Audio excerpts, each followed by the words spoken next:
Donc depuis qu'il a été montré que la qualité de la perle dépendait en fait de la qualité des huîtres qui sont utilisées lors de la greffe, il est donc devenu intéressant de réaliser des croisements spécifiques qui va permettre de générer des familles à caractère perlicole d'intérêt, c'est-à-dire des familles d'huîtres perlières de couleurs très intéressantes, jaune, rouge ou verte, ou encore des familles d'huîtres perlières de lustre très marqués.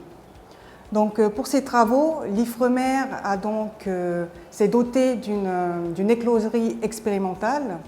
Et dans cette écloserie expérimentale, en fait, elle repose tout d'abord sur la maîtrise de la reproduction des huîtres perlières au laboratoire. Donc, tout d'abord, les géniteurs vont être amenés en laboratoire pour être sexés. Donc, le sexage se fait par biopsie directement dans la gonade et la biopsie va être observée au microscope. Donc, le sexe est déterminé en fait en fonction de la présence ou non des gamètes mâles ou femelles et donc des spermatozoïdes ou des œufs qu'on appelle aussi ovocytes. Donc cette étape de sexage est très importante du fait en fait de la sexualité particulière de l'huître perlière.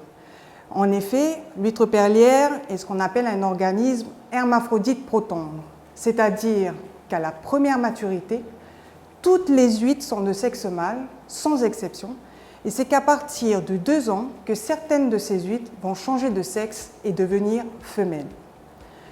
Donc, pour atteindre chez les plus âgés, un ratio avoisinant 50% de mâles et 50% de femelles.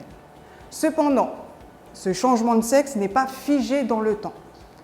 C'est-à-dire qu'on peut aussi retrouver dans le milieu naturel des retours au sexe mâle des huîtres femelles. Ainsi, il est important de sexer à chaque fois nos géniteurs, car une huître qui aura été sexée au départ mâle ou femelle pourra en fait avoir changé de sexe au sexage suivant, donc 3 mois, 6 mois, 1 an après.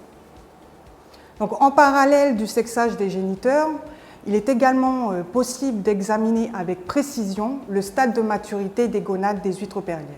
Mais pour cela, il faut en fait sacrifier l'huître perlière.